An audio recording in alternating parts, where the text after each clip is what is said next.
There's a growing list of items that quietly you're being discouraged from buying. Simply put, government entities put stipulations, regulations on certain things, and it takes away your ability to have freedom. And I don't simply just mean freedom to move about the country, but your independence. They don't want you to be self-sufficient. So I put together this list and go through this because I'll even tell you about the regulations of what they're doing so you cannot have these certain items. Of course, we always want to do everything to abide by the law. So let's go through the list. Number one, large water storage tanks. Isn't that interesting? There are certain states, because of lack of water, they don't allow you to get like rainwater catchment or even put your tap water into these tanks, and they regulate that. So what can you do? Possibly get certain 55-gallon drums and put like emergency use only. It used to be like part of the fire code. You always had to have water there for that reason. Number two, iodine crystals. Iodine crystals. Because they put it as far as a pharmaceutical, you're not allowed to have it. Of course, we like to have it for water purification. You can get little tablets now for that, but you can't have actual iodine crystals. High capacity fuel containers. Crazy. I mean, there's regulations on it if you own like a gas station, but they don't want you to have specific amounts of large gasoline in some places in residential properties.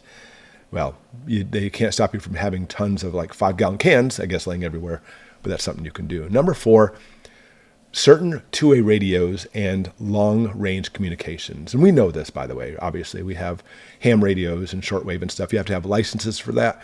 They want you to have the licenses and regulate. And I understand regulation. They want to do that sometimes to make it so it works better, but they always want to control it. Certain body armor, ballistic plates, certain places, they're absolutely illegal because they say criminals like to use them. I mean, criminals like to use crowbars too. Can I also not have that? So with that, check with your laws. Antibiotics and medical kits. Crazy.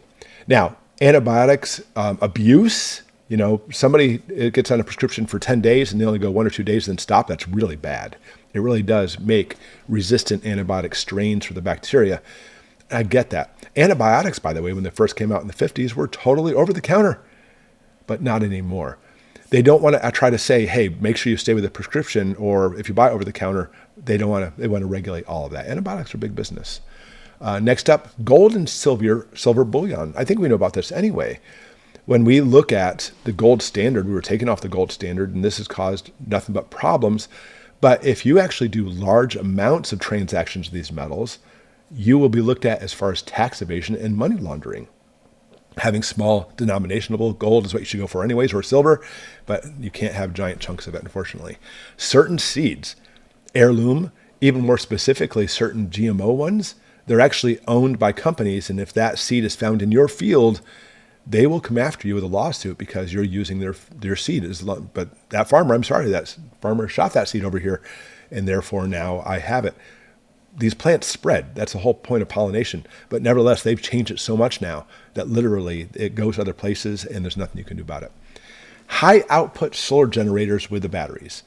Now, specifically, this is part of the electric code. You got to make sure you stay with electric code. And having like major electric panels, solar panels, that is, outside your house could be problematic. You can always have the small portable ones if you need to. Night vision devices. I've shown some non-fluorescent. The fluorescent is the one's way to go with, but the little infrared night vision goggles, they work great for their price.